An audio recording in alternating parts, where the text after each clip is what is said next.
It's like, man, no, it really was no choice. You really used to have to just put 500 to 1,000 in and see what you could make happen and try to, Yeah, get some money that that make you month. nice. When you're Jason Bourne, you only have one bullet, bro. You have to Yeah, treat. You have to think very different than if you think you have a light machine gun and you have a million bullets. Like when you're like, okay, I yeah. have to flip it and I'm trading high leverage, trying to grow this I account. kept I kept running through my bullets. That's what was so frustrating. It's like I would, work for like a month and a half, Yep. have a bullet, feel like this is gonna be the life-changing bullet, build it up and be like falsely excited, take a 3K account to like 7.5 and then end up cooking the whole thing like the next day and then be back at square one, like, whoop, back to work we go. Yep. Yep. And then, but the thing is, like, every time it hurts more. I was just talking to somebody in the chat this morning. There's like, if you can imagine a chart, is the pain of having to start over when it exceeds the itch to be a degenerate, Hmm. when like you've been so scarred by having to go back down the mountain and Right. start back, down the mountain, the first 100 times, bro, we're ignorant. We are so ignorant. Like we will keep doing the same mistakes, but then at some point the pain of like, fuck, bro, I really don't want to start this Right. challenge versus Going back it, to it taking zero over. again. It's just like, nah, can't go out like that. But the itch is strong. And so you have to get enough reps in to where that scar is more significant than the itch. You feel me? Like it's important, bro. Like that itch is real. It only takes one or two decisions. Yeah. So Been I there don't many times. But that's what I will say. One thing too, though, is like when you start to level up and acquire like more capital and more like cushion as far as investing and trading and stuff is concerned, it does take a lot of the pressure off that made trading very unhealthy early on. I feel like, but it's still know, pressure, it's still stress. Jason, But can I ask you, like, this might be a tough question, yeah, but which one is more effective and more freeing? Not having shit to lose, so trading with nothing to lose. So you basically are like, free. And then trading with that cushion to where you know you're good no matter what, and you can trading trade. with the cushion 10 out of 10 times, bro, because I disagree, uh, man. well, I'll tell you, this is just my standpoint. All right. The energy of abundance versus the energy of scarcity is like, for me personally, bro, I know how scarce my mindset was in those stages. And I hated how, like I said, the scarcity causes there to be that emotional connection with money, where it's like every single dollar, bro, you're so personally attached to that is scary because you know what's like for me, like I said, the lowest I had got was where it's IHOP Hold on, Jason, you cut out. one room at a motel. Like that's the lowest it had got for me where it's like, damn, bro, like I gotta scrape something together and try to. But then, I was back at home living with a parent or something, working a job and just trying to figure it out. Mind you, like I said, still with all the NIL money from college, I'm like, bro, I missed out on millions just because the NCAA way it did. Hold on, Like, Jason, you cut out. Hold on, wait. Jason, you cut out for a second. First off, sorry. be in Yeah. one place and a find a spot because this Yeah. part's important. So you had like obviously you missed the fucking this is the luck of the draw, by the way. Uh-huh. 1 or 2 extra years, you'd have had millions coming in playing college ball. Exactly. In that way, it would have been a completely different story where you're like, yeah, I invested in this, invested in that, like everything. Exactly. And the But cushion would have already been there. Or who knows, maybe I would have mismanaged it because never having that much. But it's pretty difficult to mismanage, what would have been like $2 to $4 million. well, T-Pain Uh 500 million. Trust me, it's possible. yeah, exactly. People do it every day, so it's like either way, I would have had more than just like, bro, you know my story. I had to go stock shelves at Target and work the 2 a.m. shift while still living with a millionaire because my best friend got drafted first round. So it's like I seen the whole, I seen the lifestyle that I was supposed to already be living from college just based on the value that I brought to the workplace, which is, it's now being realized. There But was two sides of that, bro. It's like comparing yourself because it's not about where you are. yeah, You compare yourself to anything, then you start to that's going to be your perspective on that, right? So like the further the distance between your comparison to what you are or what you think you are, it's either going to be disappointment or it's going to be sort of, you know what I'm saying, like self-respect or whatever. So you're around people that are showing you what you need to be and what you well, can't. the comparison wasn't so much with counting his bankroll. It was just knowing with what mine should have been based on what the current acknowledgement is within the NCAA. Like being Yeah, number one and ranked not like quarterback. to put him down like oh, if he's doing Right. it, he can do it, but like no, like if it's possible for me type shit because you're seeing it, Well, right? just knowing statistically like what my earning rate would have been now when you look at the landscape now. And mind you, this is all that changed was that the NCAA had just woke up and was like, you know what, these kids should, like enough lawsuits had taken place and enough people had spoken up about the fact that players at the college level should be able to make more than the $900 to $1,000 a month we were making, bro. We were making $12,000 a year and couldn't work a job. And then if you don't get drafted, then you're out back on your own again. Unless Whereas you play for now, the SEC. They were well, around here, you know what I'm saying? They were finessing before but anyways, but right, like, exactly. But so yeah, just just the whole knowing point is like, statistically. even the conversation you just had with you came up before prop firms, Mm-hmm. like saying like we were doing the equations before calculators came out. So like now that I have a calculator in my hand, I'm way more effective. But like with the 100%. Yeah, for me, it's like because before the calculator existed, I was able to stack up enough where if Mhm. I do want to trade big capital, I can still margin trade it myself and it not be any split or anything and have the full freedom. But if I didn't have that, then I could see, and I still see where, depending on the prop firm, where it could make sense to at least have a couple accounts that I'm still trading or using as a copy trader from some of my other accounts. But Bro, I mean, certain platforms now, especially Apex, uh they let you link up to 20 fucking accounts.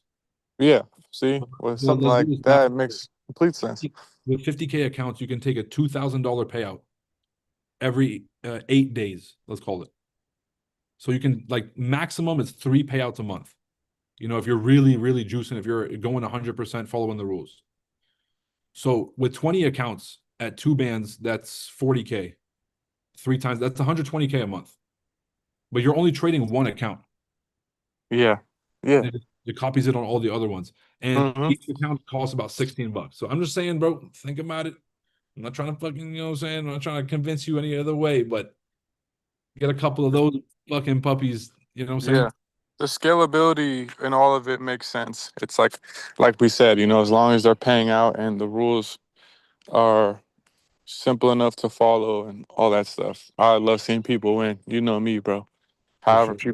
people win, I just want to see people win because especially people who are, genuine. I know that they have been trying at this a long time. They've been praying for breakthroughs. They got a family they want to take care of and support. It's like Amen. that's really why so many of us got into this niche because we saw the it's like, bro, it's like seeing fire for the first time, it's like, oh my gosh, there's so much energy in that. And it's mesmerizing. But But it's it, still once it mastering becomes, the mundane. I think once it becomes casual is when that's when you hit that. You know, it's like firebend. You know, the firebending. I'm going to use an avatar Yeah. example. It's like when you first got it, you, oh my God, you know, and like once you realize the power, you can misuse it real quick. You can mismanage it, whatever. But like eventually, once you become comfortable, you know, with this, it's supposed to be second nature because the second you feel excitement or you feel fear or you feel any emotion while you're in this game, you're already cooked. Well, I will say my mindset shifted early on. It was month to month, sometimes even day to day or week to week, where it's like, I'm just trying to make enough money for this week. I'm just trying to make enough. If I'm trying to do a flip or something for this month. Yep. And then my accounts were always more so builds than they were like, oh, I'm gonna load up money on January and trade it till December. So that's where my mindset has shifted. Early on, it was you got to do the flips, the props and stuff didn't exist. You got to try to get a big payout that then allows you to keep funding an account to keep trying to do the same thing, which is what I did for a long time. And then I realized, oh, you know what? I could apply this skill set at a lower risk to larger capital. So before Yeah. the props, had to find investors and stuff like that. But it's just a land of opportunity now. It's like I it's a mean, this is the beautiful. goal, right? Like everybody wants to trade a prop and then get called up to trade the live money, right? Like you're like, oh, this guy is so nice that you know what I'm saying? Like I want to put money behind him. And I think again, because you had to get it out the mud, quote unquote, you had to get really, really good. And I think this is something that we all have in common, which is we were number one, we have unrealistic comparisons. We were comparing ourselves to fucking gods, you know. And on the second hand, we also had to really figure a lot of this shit out ourselves. Now, dude, there's quality courses out there. Hmm. And on YouTube right now, this fucking conversation, Jason, Yeah. who was having these convos? No, they're good. I mean, within the niche too, especially it's cool that you do these calls because trading can be such a lonely journey for a lot of people, especially if you don't have a community or people, to chop it up with. But at the Jason, same time too, it's sorry, tough, Brody. man. Like I Sorry, like bro. trading. Yo, I don't mean to cut you off. Jay Powell just hit the Oh, my stage. fault. Yeah, go ahead. Let's handle. We'll talk later. All right. I got everybody have your alerts set Goals up. of maximum employment and stable prices for the benefit of the American people. Despite elevated uncertainty, the economy is in a solid position. The unemployment rate remains low, and the labor market is at or near maximum This shit's about to crash. employment. Inflation has come down a great deal, but has been running somewhat above our 2% longer run objective. In support of our goals, today the Federal Open Market Committee decided to leave our policy interest rate unchanged. Oh, We believe that the current stance of monetary policy leaves us well positioned to respond in a timely way to potential economic developments. I'll have more to say about monetary policy after briefly reviewing economic developments. Following growth of 2.5% last year, GDP was reported to have edged down in the first quarter, reflecting swings in net exports that were driven by businesses bringing in imports ahead of potential tariffs. This unusual swing has complicated GDP measurement. Private domestic final purchases, or PDFP, as we call them, which excludes net exports, inventory investment, and government spending, grew at a solid 2.5% rate. Within PDFP, growth of consumer spending moderated, while investment in equipment and intangibles rebounded from weakness in the fourth quarter. Surveys of households and businesses, however, report a decline in sentiment over recent months and elevated uncertainty about the economic outlook, largely reflecting trade policy concerns. It remains to be seen how these developments might affect future spending and investment.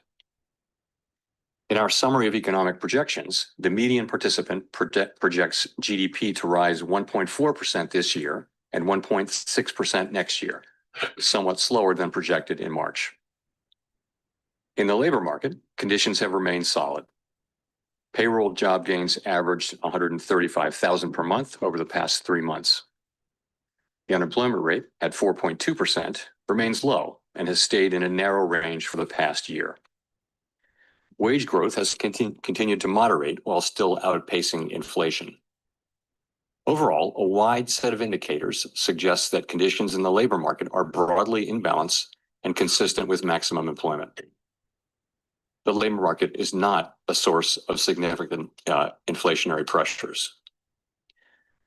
The median projection for the unemployment rate in the SEP is 4.5% at the end of this year and next, a bit higher than projected in March.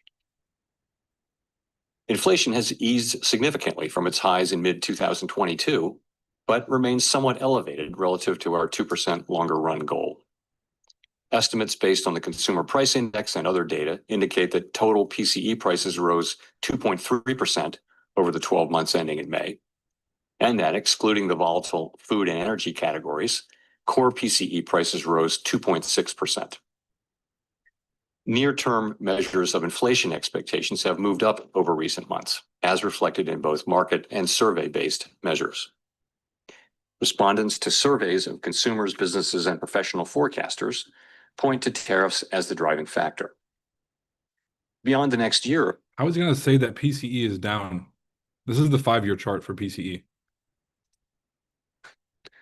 The median projection in the SEP for total PCE inflation this year He's smoking crack. percent, somewhat higher than projected in March.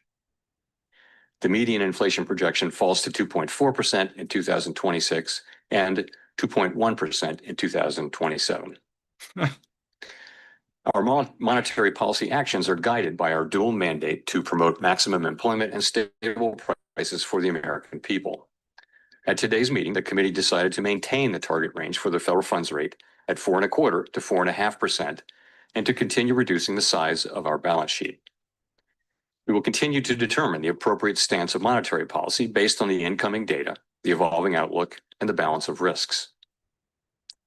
Changes to trade, immigration, fiscal, and regulatory policies continue to evolve, and their effects on the economy remain uncertain. The effects of tariffs will depend, among other things, on their ultimate level. Expectations of that level, and thus of the related economic effects, reached a peak in April and have since declined.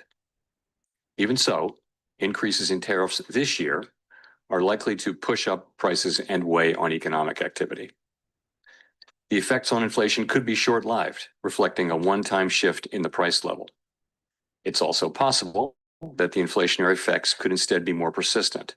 Avoiding that outcome will depend on the size of the tariff effects, on how long it takes for them to pass through fully into prices, and ultimately on keeping longer-term inflation expectations well anchored. Our obligation is to keep longer-term inflation expectations well anchored and to prevent a one-time increase in the price level from becoming an ongoing inflation problem.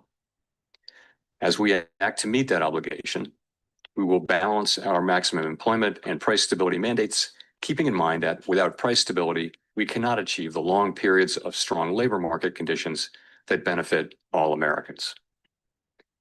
We may find ourselves in the challenging scenario in which our dual mandate goals are in tension.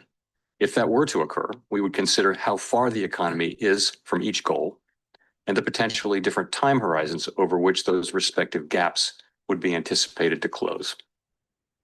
For the time being, we are well positioned to wait to learn more about the likely course of the economy before considering any adjustments to our policy stance. In our SEP, FOMC participants wrote down their individual assessments of an appropriate path for the federal funds rate based on what each participant judges to be the most likely scenario going forward. The median participant projects that the appropriate level of the federal funds rate will be 3.9% at the end of this year, the same as projected in March. The median projection declines to 3.6% at the end of next year and to 3.4% at the end of 2027, a little higher than the March projection. These individual forecasts are always subject to uncertainty, and as I've noted, uncertainty is unusually elevated. And of course, these projections are not a committee plan or decision. At this meeting, the committee continued its discussions as part of our 5-year review of our monetary policy framework. We focused on issues related to assessing the risks and uncertainties that are relevant for monetary policy and the potential implications for policy strategy and communications. Our review includes outreach and public events involving a wide range of parties, including Fed Listens events around the country and a research conference that we held last month. We are open to new ideas and critical feedback, and we will take on board lessons of the last 5 years in determining our findings. We intend to wrap up any modifications to our statement on longer run goals and monetary policy strategy by late summer. After that, we will consider enhancements to our suite of communications tools, including the SEP. The Fed has been assigned 2 goals for monetary policy: maximum employment and stable prices.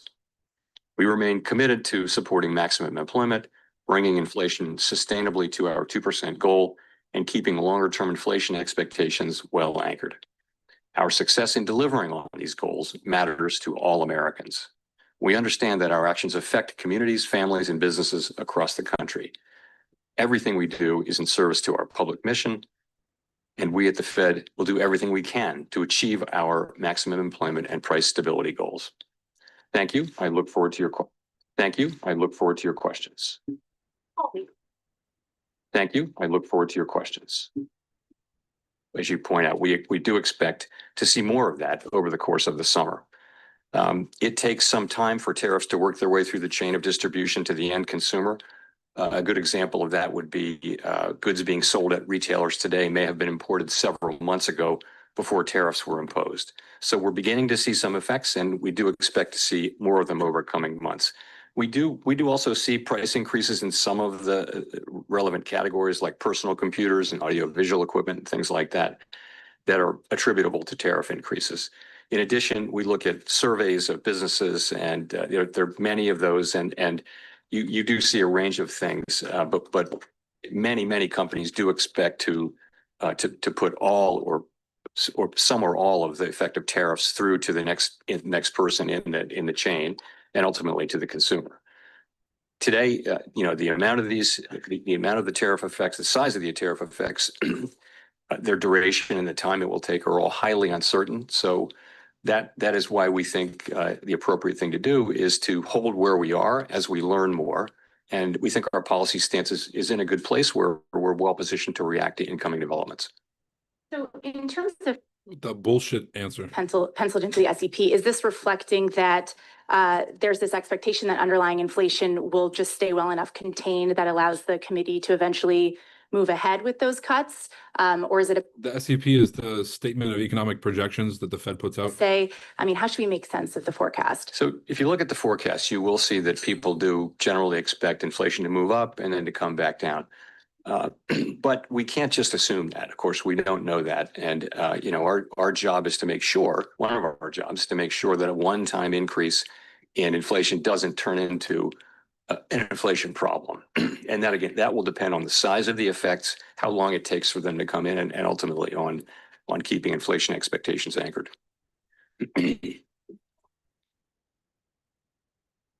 Hi, and thanks, Chair Howard Schneider with Reuters. If you look at the rate path starting in December to today and adjusted over the full time horizon you've got there, you've taken about a quarter point per year out of your projected path, and you ended a higher rate at 2027 than you would have in the prior forecast. Is that a result of a sense that tariffs will lead to more persistent inflation?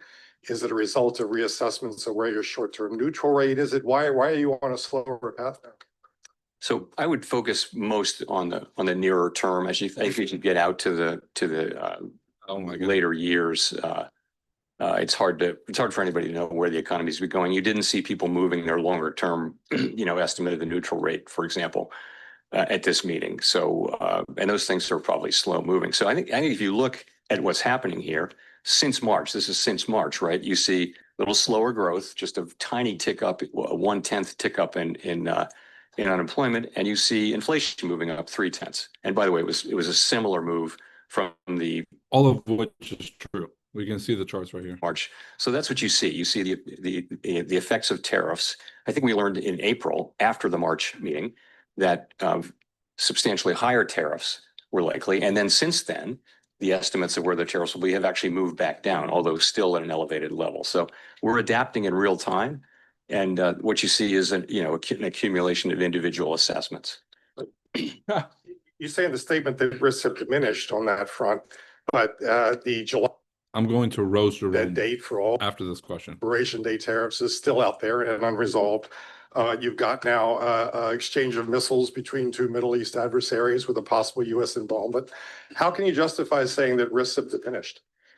So what we said was that uncertainty uncertainty about the economic outlook has Reuters elevated. Many surveys say that they do. So and that's actually a line from the Teal book, which you can see in 5 years. Check that. Maybe the world will be. No, but if you think about it, Well, what a good fucking way to disarm the question. Jerome Powell. And that's really what that's just acknowledging. It's diminished, but still elevated. That it's uncertainty. So I think that's an accurate statement. He said, we don't know what's going to happen next. Thank you. Chris Regaber at Associated Press. There is an argument out there in favor of cutting rates more immediately. Inflation has continued to cool and is back to roughly 2% despite the tariffs.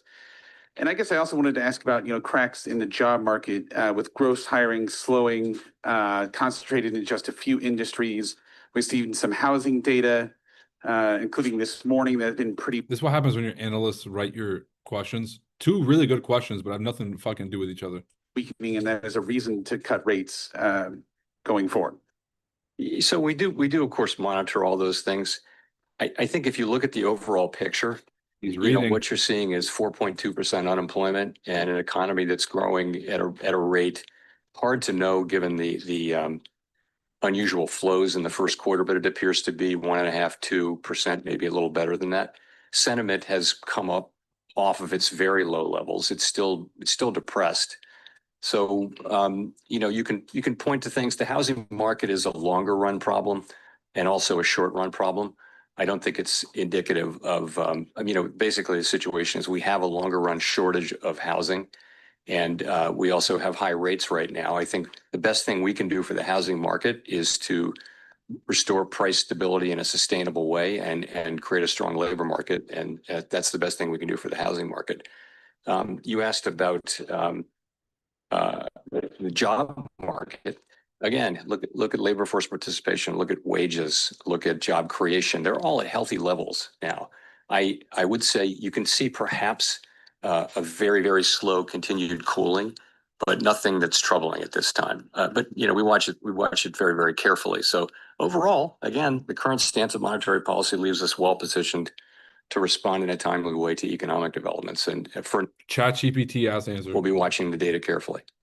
Well, just quickly on, given that, you know, there are concerns inflation will rise, but there is the alternate scenario that tariffs would create demand destruction and slow growth sufficiently, and that would perhaps keep a bit of a lid on inflation. Do you see odds of that scenario? What kind of odds do you see of that scenario coming true? And how many months of cool inflation would you need to see before concluding that? By the way, if you took the shorts at the retest, let me know. Put it in the chat. Very much the conversation we had today and yesterday. There are many, many different scenarios, many combinations of scenarios where inflation does or doesn't prove out to be at the levels we think, and where the labor market does or doesn't soften. And I think what you see people doing is looking ahead at a time of very high uncertainty and writing down what they think the most likely case is. No one holds these rate paths with a great deal of conviction, and everyone would agree, except for the market, data dependent, and that you can make a case for any of the rate paths, I think, that you see in the SEP. And, you know, we do this once a quarter. It's a hard thing to do particularly at this time, but it does reflect, you know, if you see somebody writing down, a rate path that involves cuts, that's them saying, yes, I think we will get to a place, more likely than not, where cuts will be appropriate. And it could be a joint probability of a number of possible outcomes. Again, remember how much uncertainty we face, though.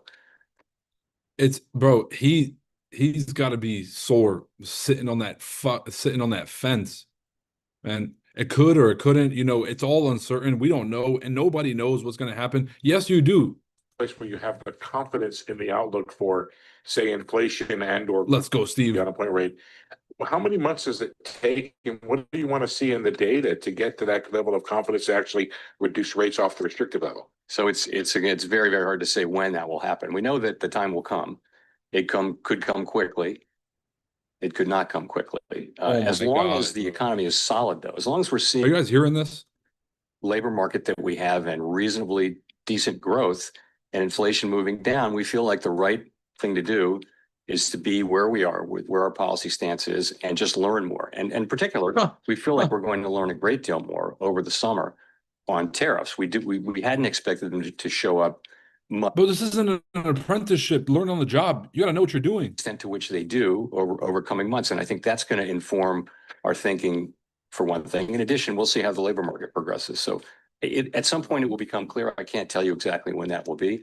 And, you know, meanwhile, we'll be watching the labor market very carefully for signs of weakness and strength, and tariffs for signs of what's going to happen there. And of course, there are many developments ahead. You know, even in the near term, developments are expected on tariffs. So I think we don't yet know with any confidence where they will settle out. We have an estimate, and I think all estimates are now pretty close together, but it's again highly uncertain. Oh my! When you say estimate of the impact of tariffs on, let's go, Steve. or PCE, is that what it is? And could you figure that? Yeah, what you start with is what's the effective tariff rate? Yeah. And people are managing to that. But, you know, the pass-through of tariffs to consumer price inflation is a whole process that's very uncertain. You know, as you know, there are many parties in that chain. There's the manufacturer. Is he trying to make the market crash? How many times has he said the word uncertain? And each one of those is going to be trying not to be the one to pay for the tariff, but together they will all pay for it together, or maybe one party will pay it all. But that process is very hard to predict. And the consumer will pay for the tariffs because the companies will pay it and then they'll incorporate it in the end cost of the product. For fuck's sake, this guy's a PhD in economics. Get some more data. And again, in the meantime, fuck that because the economy remains in solid condition. Remains in solid condition, but inflation is still running above their target. That's why they can't cut rates. Ken Rose of the Wall Street Okay. Journal. No, that's right. Carl, I guess I'm wondering if you could explain a little bit more the divergence we see in the dot plot, particularly around the 2025 rate projections. I realize this is, you have one group Ain't no way he answers putting this. down no cuts, another that are putting down more than one. Well, now I think we all kind of almost Summarize, but watch. is it a matter of people having a different outlook or a different reaction function, a different commitment to defending against another inflation mistake? How did that play out over the last two? We were different, but now we're all together. And this is often the case. We have a pretty healthy diversity of views on the committee. We did have strong support for today's decision and broad agreement that our policy stance We're all does leave us in a together. good place. But I would point to two factors, and you mentioned them. The first is just that parties have a diversity of forecasts, and they do align with where their dots are. So if you have a higher inflation for Different, but same. writing down, more cuts. But remember, as we see more data, we're going to learn more about where inflation is headed, and that means when it is time to look at resuming our normalization process, the differences you see should be smaller because we'll have seen actual data. Right now, it's just a forecast in a very foggy time. So that's the first part, is forecast. Secondly, people can look at the same data and they can evaluate the risks differently, as you know. Different, but same. Risk of higher inflation, the risk that it'll be more persistent, the risk that the labor market will weaken. People are going to have different assessments of that risk. So that you put that in there too. So those are the two ways that the two things I think that drive these things. Remember though, as I mentioned earlier, with uncertainty as elevated as it is, no one holds these rate paths with Yo, take a shot every time he says uncertainty. He's trying to get a market crash. That's really where it is. It's a function of those things. And I think as the data come in, you should see those differences diminish. If I could follow, you've said the policy isn't Big drop incoming. restrictive. Given all the uncertainty you just talked about, tariff levels, uncertainty around the pass through, is it price increases versus margin compression, some of the softness that Chris talked about in labor and housing, why wouldn't it be better to have rates at a more neutral setting as the economy heads into this period of very high uncertainty? Inflation just saved you guys another 2 minutes. That's what you would say, but that's not. We have to be forward looking. And the thing that every forecaster, every outside forecaster, and the Fed is saying is that we expect a meaningful amount of inflation to arrive in coming months. You're welcome. And we have to take that into account. So I think a backward looking look would lead you to a neutral stance, but we can't. We have to. Saved you guys that 2 minutes of him blabbering through this, and also the market is dropping. Congratulations, Cinco de Mayo. But there's a range of possibilities on how large the inflation effects and the other effects are going to be. So we'll make smarter and better decisions if we just wait a couple of months or however long it takes to get a sense of. Dude, he's trying to crash the markets. He's like intentionally sounding completely oblivious. Hiring and all those things. It's your job to know. You have one job. You have access to all the commercial banks in the country. Just get their fucking data. It's not rocket science. Pennsylvania Avenue continues to lob insults in your direction. And I'm wondering, given now that the Supreme Court has Who's still in the shorts? fed from some of the legal implications of that, whether this is just noise that the markets and everybody should ignore until your term is up, or whether you worry that it could lead to more pressure on confidence on Wall Street, on consumers about the outlook for the economy. Okay. from my standpoint, it's not complicated. What everyone on the FOMC wants is a good, solid American economy with strong labor market and price stability. That's what we want. We think our policy is well positioned to right now to deliver that and to be able to respond in a timely way as the data lead us around. The economy's been resilient, and part of that is our stance. And again, we think we're in a good place on that to respond to significant economic developments. That's what matters. That is what He's not saying shit. By the way, if price holds this support and it holds that 21,750 kind of level, this thing could shoot up from here. But obviously, I'm not going to even consider it unless it comes down to that lower level. Andrew. He said, we're more than well prepared to handle any economic emergency. Print money. It's increasing, picking up significantly. What kind of effect would that have on the labor market? sorry, was what picking up? Workplace raids. So you're asking immigration? Yeah. You know, I wouldn't want to speculate. That deep sigh. One way to get at that from an economic standpoint, we of course don't comment on immigration policy. It's not ours to make or comment on. But what you see is an unemployment rate that has been really solid and at a low level, not really increasing. It's been in a good range and well within the range of mainstream estimates of maximum employment. And that means, like, part of that is that labor demand and labor supply are kind of moving down at the same rate. Labor demand is softening. You see that in job creation, but it's still kind of at a healthy level. And labor supply is diminishing because the immigration numbers that we see are much lower than they were. So those two factors, supply and demand, that's what has kept the unemployment rate in a reasonably stable place. Okay, thanks. The other thing I wanted to follow up on is if you could elaborate on the potential changes to the SCP that you suggested were part of the framework review, I think. So the framework review really has two tracks, right? The first track is our policy framework that is reflected in the consensus statement. And we've said that we would finish that and announce it by the end of the summer. So we're well along in that process. We've had the meetings that we need to have, and we're now going to be going into, into discussions about, specific changes to language. So that's the framework part of it. Beautiful drop on NASDAQ. Communications, tools, and practices. Pardon me. And that part comes next. Okay, that's what we're going to do in the meetings this fall. Actually, what we did at this meeting, though, is we sort of prepared the ground for that. We had a meeting where we talked at a high level about a number of ideas.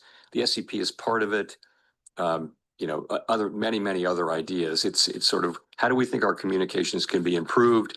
There are a number of ideas. People offered a really, it was a great conversation, number of ideas, but we're going to look at those with staff briefing and a lot of thought in the fall. And I would say when it comes to changing communications, I would only support things really only implement things that have very broad support. And also you want to be really careful because I think our communications are pretty well received. They're not broken. So more is not necessarily better, but better is better. So we're going to be looking at ways to do things that will improve the clarity. By the way, as soon as this ends, I'm going to play the Tucker Carlson versus Ted Cruz podcast that just came out. I don't give a fuck what Jerome Powell's reading off of his bullshit binder right now because these are all bullshit answers. But I can't wait to play that because I can't wait to get back to that. Tucker Carlson was ripping Ted Cruz a new one. Jerome Powell, no rate changes. We're going to be entering the buy zone here in a second. Tester entry, put your full entry after. You guys know the drill. This charade, we'll watch the rest of the charade. But tester entries coming in very, very soon. When inflation was higher than where it is today and you didn't cut today. Bro, Malik, good looks on on pointing me to that, dude. I've been waiting for it all day. 2.5 core PCE for 2025. The forecast was 2.5%, which is a good inflation forecast. I think what we've learned is that, and this was long before we had. Gents, did we miss the 88.6? Check your platform. See if the 88.6 got hit. Forecasters generally thought, and we don't, our forecasts are generally not particularly different from those of other, well-resourced forecasting operations. So okay, what we learned, we're good. Price is going to rip through here, but be careful with the size. I think sellers are obviously very aggressive. Tester first, If it just runs through, you're good. If it kind of hangs out at the double bottom, put your second entry in. 1% now. So it's 6/10 higher inflation for 2025. And that's a big part of the change. And that's due to the effects of the tariffs that are, we don't know where they're going to land, but it's pretty apparent they're going to land higher than outside forecasters were really guessing at the end of last year. My follow-up to that, I think consumers, right, we're looking for relief on rates when it comes to mortgages, car loans, small businesses want to take out more manageable loans. When you look at the cumulative inflation over the past 5 years, prices have risen over 20%. It's been a rough road. So what is the tipping point then for the wait and see approach in terms of? So yeah, I'm pretty damn close. I'm going to put a tester entry in real quick. And then if we get the double bottom, I'll go in again, but I'm going in with one. Meaning 2% inflation on a durable, sustainable basis. That, and also maximum employment. If we restore those things, that's the best thing, and that is our goal. The best thing we can do for the American people, for households and businesses, that is the ultimate thing that we can deliver. And they can make their decisions without having to think about inflation all the time. So in the meantime, we have to keep rates high to get inflation all the way down. They're not very high, let's be honest.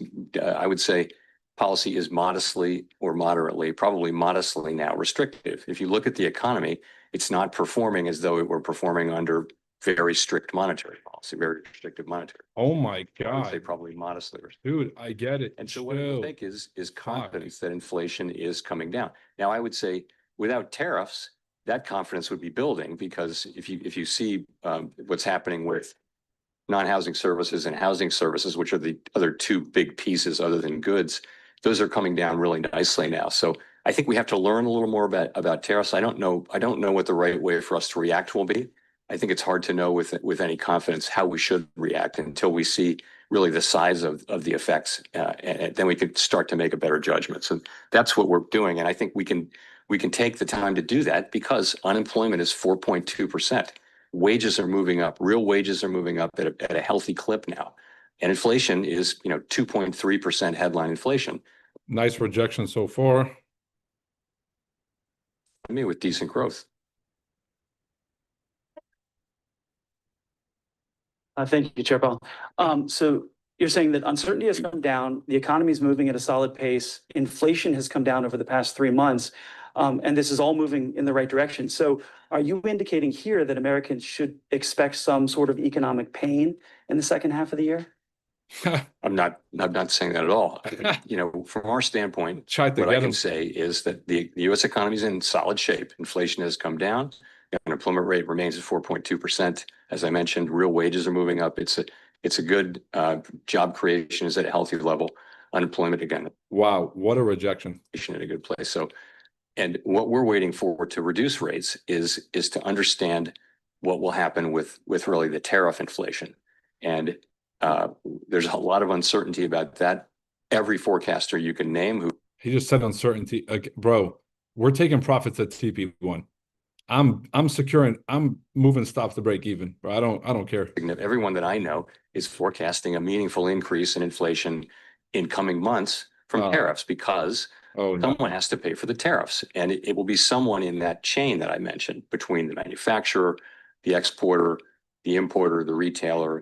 Ultimately, somebody putting it into a good of some kind, or just the consumer buying it.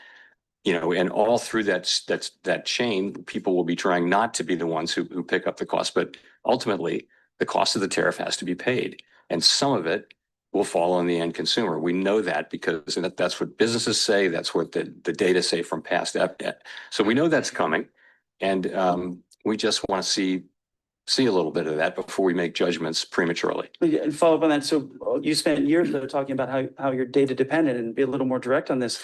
Now you're making decisions looking forward. Doesn't the data you're seeing today indicate there should be a rate cut? No, I mean, your monetary policy has to be forward looking. That is elementary. You've got to be looking. I always talk about the incoming data, the evolving outlook, and the balance of risks. But we say that over and over and over again. Right. So it's always forward looking. If at the very beginning of the pandemic, we cut rates to zero immediately. Nothing had happened. We just knew that it was going to be really bad, right? So we took very aggressive forward looking because we knew things were going to be unusually difficult. So of course, this is something we sort of know is coming. We just don't know the size of it. And again, the economy seems to be in solid shape. So the labor market's not crying out for a rate cut. Businesses. All right, I'm closing partials. Actually, I'm closing partials right now. If I can fucking, all right. Closing partials, moving stops, and I'm gonna trail this trade. I'm trailing like right below price, probably about, I'm gonna do like a 10-point trail. What a rejection. TP1 smashed. Trailing SL is right below TP1. Banger. Can't miss. Let's go. And in a memo to staff in May announcing a deferred resignation program at the Fed, you said you wanted to ensure that the Fed was, quote, right-sized. Those two statements appear to be at odds with one another. Could you explain what changed in the roughly 3 months between those statements that made you decide that fast staff levels at the Fed should decline? I don't see them at all as intention. So I was asked, is the Fed overstaffed? And I said, no, and I sort of said as a pun, overworked, but not overstaffed. People do work extremely hard at the Fed, and I know they work hard at Bloomberg too. So, but we work hard. And but I would say this: so we are careful stewards of public resources, and sometimes you need to show that. So there have been several times in our history, modern history, where I know T took that trade. Who else took the trade, fellas? Come on. Hell yeah. we are stewards. Yes, sir. So, Waiting for that all day. That's crazy. this is a But time patience, patience, in and out like a fucking bandit. Here. 3 p.m. They want us to be here since 11, since 10. Bro, fuck Jerome. I mean, bro, you know how it is. They cook all day because, like, bro, we used to be that trader cooking our account all day before Jerome spoke. Malik said in and out like a bandit. George took it. John Jaso said $500 today. Hell yeah, John Jaso, that's what the fuck I'm talking about. Money sign, money sign, money sign. Big Sam, take partials, protect the trade. Ish, get it. Had to put the mask on for that. But no mask, like in broad daylight, is what we just did. Just white collar crime is what just happened. Prior careers, with headcount reductions and things like that. And this is how you do it professionally. You do it carefully, thoughtfully, with a lot of planning, and you do it over a period of time. And I think the Fed will be fine. I think no one will notice any decline in our ability to carry out our missions. And I think it's just us wanting to demonstrate to the public that we are actually good stewards of their resources. We're effectively wiping out 10 years of headcount growth with this. So, I mean, we wanted to show that, that we're good stewards.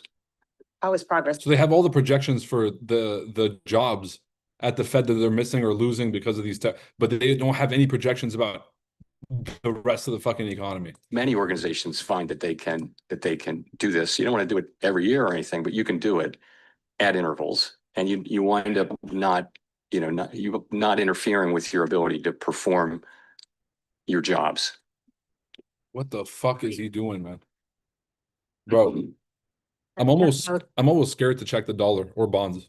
As you're no doubt aware, the she's a G. Committee has tabled its version of the reconciliation bill this week, and I was wondering if you could tell me a little bit about the tenor of the debate at the FOMC. This was me off the edible last night. On fiscal policy and the degree to which that influenced people's projections for 2026 and beyond. Thank you. Solid. Yeah. So, we don't sit around and debate or really discuss. We take fiscal policy as fully exogenous, and so we actually, really didn't talk about the bill or the contents of it. Oh my God.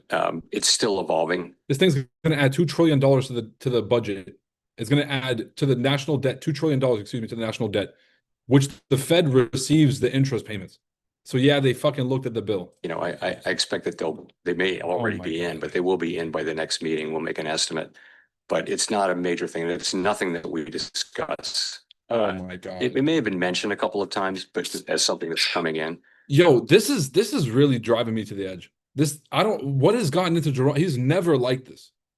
He's never like this is what a politician does. Like slimy, just completely lying to your face. Jerome doesn't really do it. What is this? Axios, there've been some That's cutback. AI, I think he's scared of Trump, That's man. AI. He's scared of he's scared of Trump, bro. He's reading off the book, man. He's scared to fucking say a wrong word against the administration. Do you have that the gauges you're watching to assess the economy are reliable right now?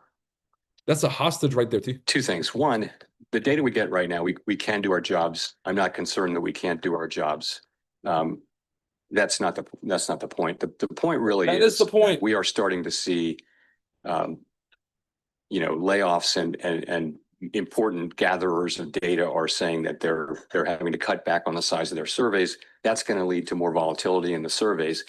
I think we should take a step back and, from our standpoint, and I think the standpoint of businesses and governments and everyone, having really good data on the state of the economy at any given time is a huge public good. It helps, it not just doesn't help the Fed. Then why the fuck does the Fed not have it? It helps the government, it helps Congress, it helps the executive branch. More importantly, really, it helps businesses. They need to know what's going on in the economy. Dude, the United States has been a leader for many, many years in this whole project of measuring and understanding what's happening in our. Then why don't you have the fucking data? I hate to see us cutting back on that because it is a real benefit to the general public that people in all kinds of jobs have the best possible understanding of what's happening in the economy and hence what's likely to happen.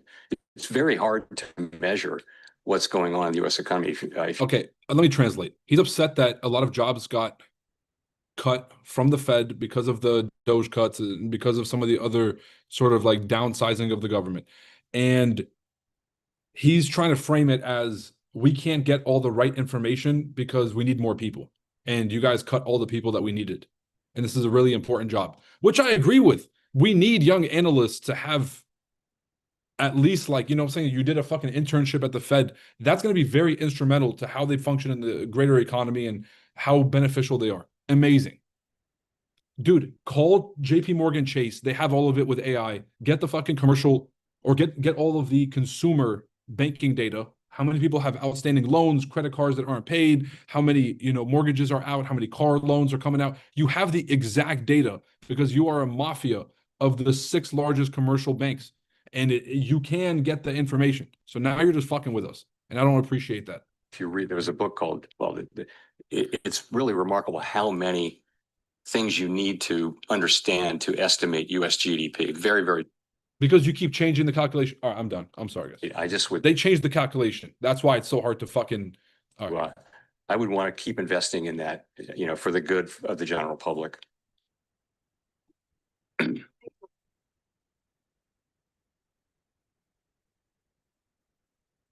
Hi, Victoria Guida with Politico. So you're conducting this monetary policy strategy framework review, but next year we're supposed to have a new Fed chair. And I'm wondering if that affects at all the way that you're approaching this. How do you ensure that this framework will actually be durable? Good question. The framework document goes back to 2012, and it's the committee's document. It's not like we're going to invent a brand new way to do things. It's been an evolving document, so it shouldn't depend on who the chair is at all. It should depend on what's happening in the economy and what the committee wants to do. So, yeah, it isn't really tied to any particular chair. And we used to renew it every year. Now we do it every 5 years. So, but I don't think I've never heard anyone raise this issue that a new chair might want to come in and go in a completely different direction. I really don't think that's right. But but that's not going to be up to me to decide. Is that affecting at all who you're consulting with? Not at all. Not in any way.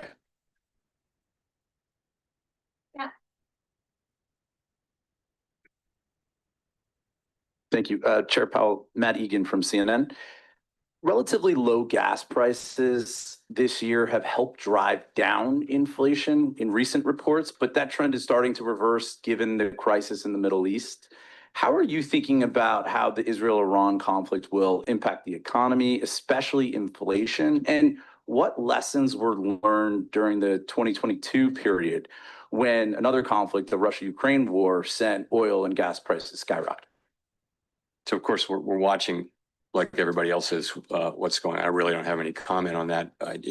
Possible that we'll see higher energy prices. What's tended to happen is when there's turmoil in the Middle East, you may see a spike in energy prices, but tends to come down.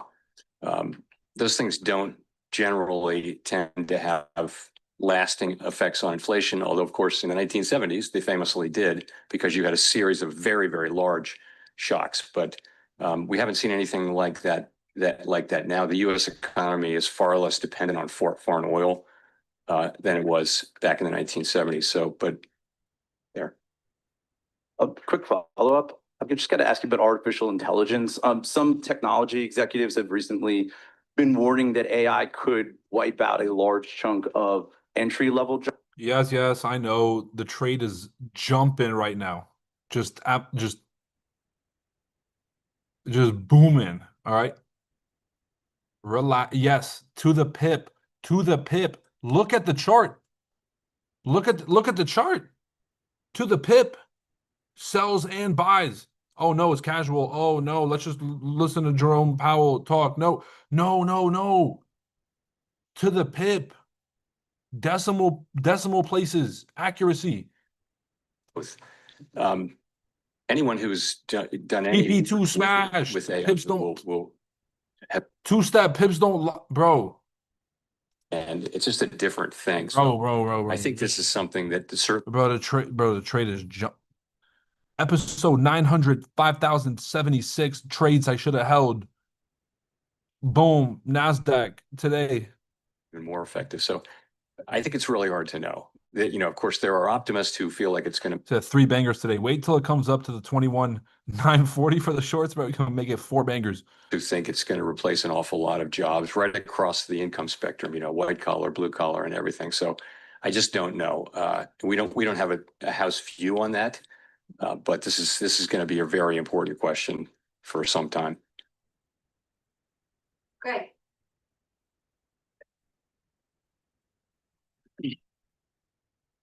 Thank you. Greg Rapp from MarketWatch. I was wondering if you could step back a little bit, Chair Powell.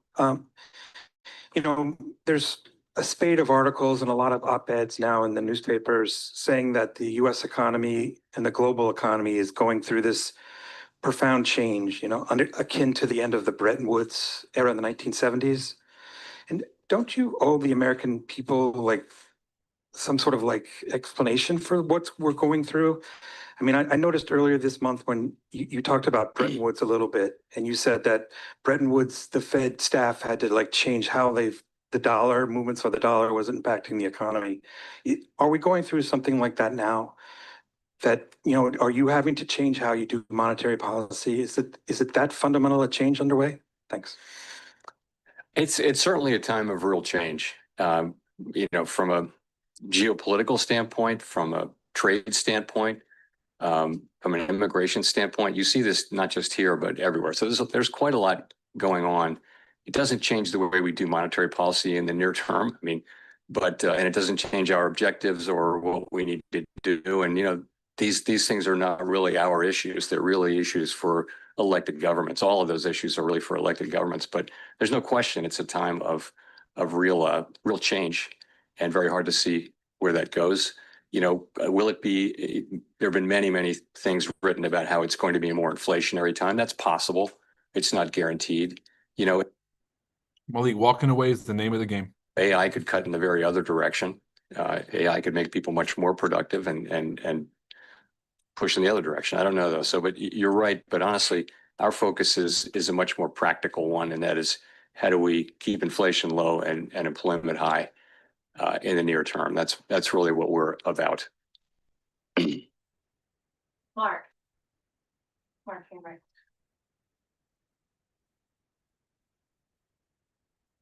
Hello, Chairman Powell. Mark Hamrick with Bankrate.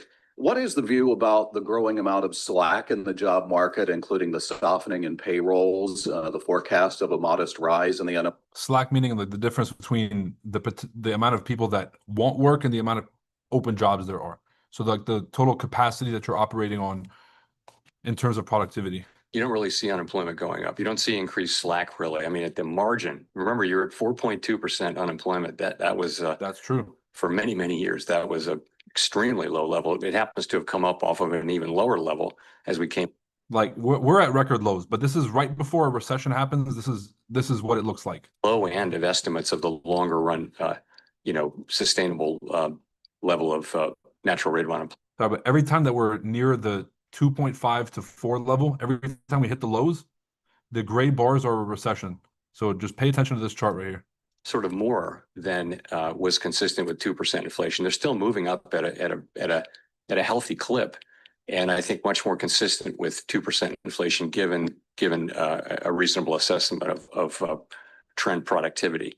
So it's a pretty good labor market. You're right that the level of job creation has come down, but so has the supply of workers, the change in the supply, the new supply. So you've seen the unemployment rate remain pretty stable at 4.2. It's been as high as 4.3, but those are good numbers. So it's a pretty good labor market. So TP1 hit, TP2 hit, TP3 on the way. Of job creation. The number, if you're out of work, it's hard to find a job, but very few people are being laid off at this point. So same story he's been saying all year. And at equilibrium, we watch very, very carefully, because if there were to be significant layoffs and the job finding rate were to remain this low, you would have an increase in unemployment fairly quickly. But that hasn't happened. It really hasn't happened. The U.S. economy has defied all kinds of forecasts for it to weaken really over the last 3 years. And it's been remarkable to see just again and again when people think it's going to weaken. Now, eventually it will, but we don't see signs of that now. Go to Jean for the last question. Hi, Chair Powell, Jean Young with MNI Market News. There's been a lot of talk about cuts. I wanted to ask you, why do you think there are no forecasts for rates to rise or even to stay where they are next year, given that the projection for inflation is to rise to 3%, and there's a lot of there's some skepticism over whether those price hikes will be a one-time event? So there are a number of people on the committee who wrote down no cuts this year, but some cuts next year. So I think, people are writing down their most likely path, right? They're not saying there's zero possibility of other things. Really, think of it as the least unlikely path in a situation like this where uncertainty is very high.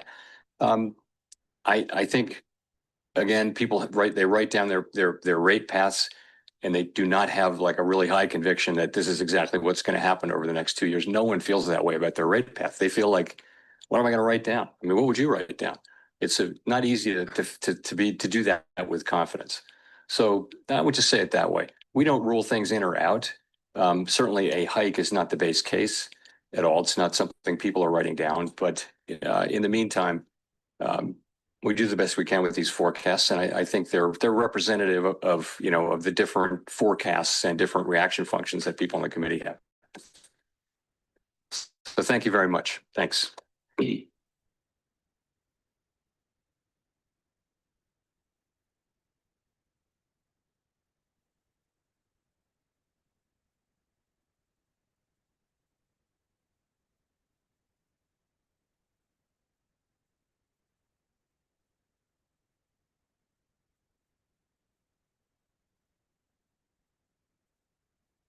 Okay, well, was a hell of a press conference.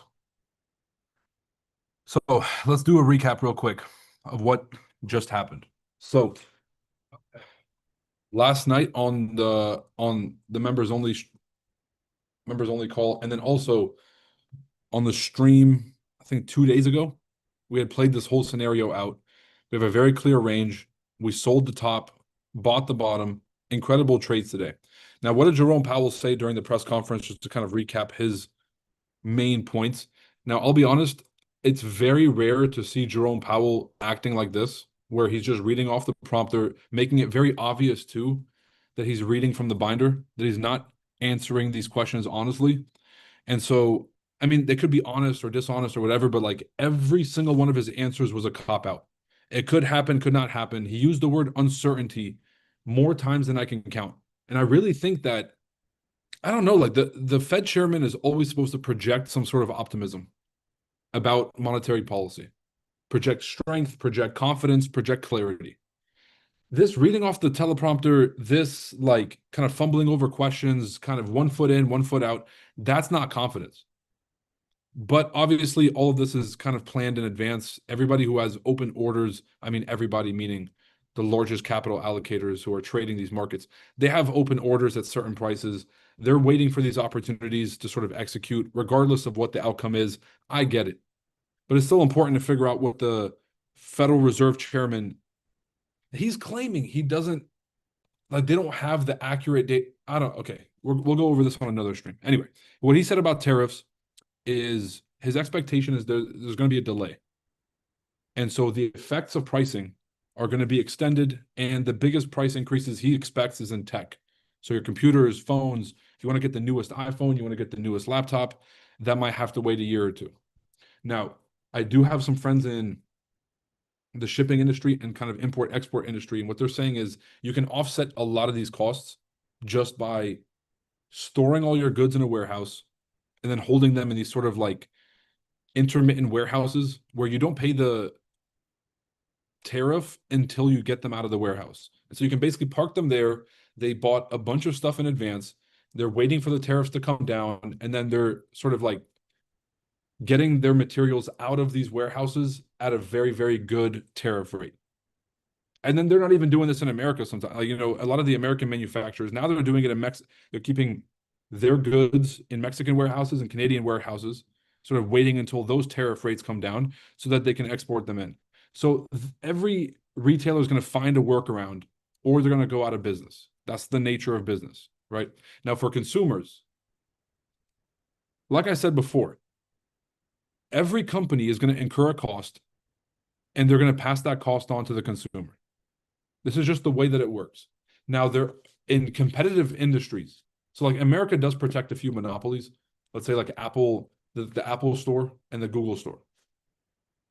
Those two have a monopoly on applications, for example. Now, any semi-natural market, this is a massive advantage. All right, unless there's, you know. So in terms of, how do we say this? Like the small players are going to get crushed. The large players are going to be able to price their way into new competitive modes. So like they'll either raise the prices of their goods, and so we'll incur the cost, or they'll either make their operations more efficient so they can cut down their operating expenditure. So get AI and make shit cheaper, or we pay more for the phones. Those are going to be kind of the two options. Anyways, let's see. Economic projections. So yeah, Jerome Powell was kind of expecting this mean reversion, even though the timeline keeps getting pushed out. So originally, by 2026, the rate was supposed to normalize, and so was inflation. So normalizing the rate means, like right now, the federal funds rate is around 5%. So if you were to go to a bank and try to get a car loan or a mortgage loan, the bank is paying whatever the Fed funds rate is, plus whatever their premium they had to pay on that money. And so depending on how high of a quality lender you are, or borrower you are, excuse me, they're going to charge you different rates. And so the best rate you can get at a bank is called the prime rate, the prime interest rate. And so you'll usually get Fed funds rate plus prime, or plus whatever, like that buffer thing, so that the banker can make their cut. That's the best case scenario. So if you're going to go get a mortgage today, you're going to be looking at 7 to 12%, depending on your credit score. That's atrocious, considering some folks are holding fixed rate mortgages for about 3.5% right now. And that's why there's not a lot of selling going on. But Jerome Powell is kind of expecting that everything's going to go back to normal. But instead of the 2026 deadline, that's why Steve from Reuters asked that incredible question about why is your timeline changing? First it was 2026, now it's 2027, end of 2027. Like, are we really going to have high interest rates for 2.5 more years? All these people graduating college, all these people starting families can't go get houses. They're forcing a renter's economy. Now, who wins? If you own a bunch of multifamily units, which I hope if you're listening to this, you have an aspiration to do so. But still, if you own multifamily units, yeah, you're going to be very happy. There's more tenants. If you're the average consumer who's trying to start a family and buy a house, and you realize, okay, I'm waiting for the interest rates to come down from fucking 10%, and you realize 2028, 2027, 2028 is when we're expecting those rate cuts to really hit. So that's one problem. Now, it's not even about the policies themselves. Really, guys, it's about his reaction to the fucking questions. Jerome Powell evading every question and basically saying that, like, these were legitimate questions about timeline, which is 2027 was already a very, very long date. And now you're basically trying to push this policy into 2028. Then he's basically saying that, sure, some of the other FOMC members and some of the other Federal Reserve presidents have dissenting opinions.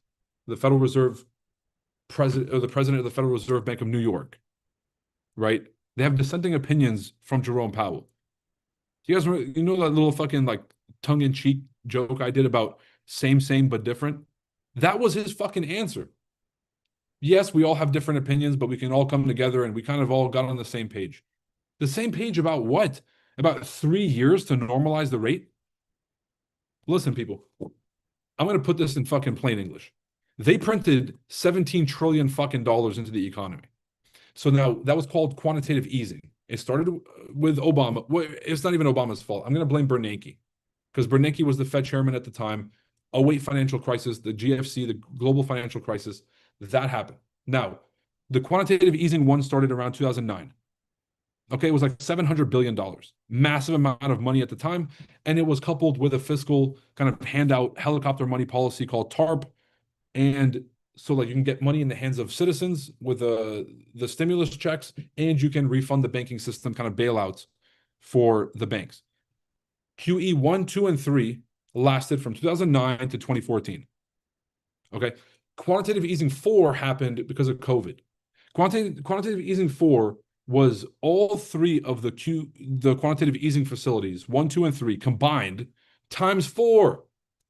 People, 35% of all the dollars in circulation today were printed in between 2020 and 2022. Let that sink in. So the opposite of quantitative easing is quantitative tightening, vacuuming the money out of the fucking economy. Okay, so I have to show you guys the chart just so you guys don't think I'm fucking rambling over here. Let's look at the money supply, the total money supply. So there's the Fed, obviously this is like a giant Ponzi scheme. So like they don't want to make anything obvious. There's 3 different ways to measure the money supply, and they're fucking lost on all 3 of them. There's M1, M2, M3. M2, just for you guys to kind of keep things simple, is the one that you'd want to look at to judge theoretically the total money in the system today, including checks that haven't got cashed, including debts that haven't been paid. The M2 money supply includes savings accounts, investments, and cash equivalents. Like, it's a kind of decent idea of how much money's in the system. Let's look at the M2 money supply real quick. I'm going to show you guys the bastardization of the printing press that happened since COVID. We'll do the max chart. Okay, so we have a long history. The Bretton Woods Committee basically made the dollar the global standard 1971. But we've had the Federal Reserve Act was, I'm pretty sure, like 1913. So we've had over a 100-year history of the dollar. When I say 35% of all the dollars in circulation are printed in the last 3 years versus the last 100. Hopefully that sinks in. Okay, so let's look at the last 5 years, okay? This is 2020. This is right as COVID was starting. I think we'll have to go 10-year right here. So the total M2 money supply is 15 trillion. COVID happens. This is gray band right here. A year after COVID starts, or 2 years, sorry, we go from 15 trillion up to 22 trillion. Okay, that's $7 trillion that's been added.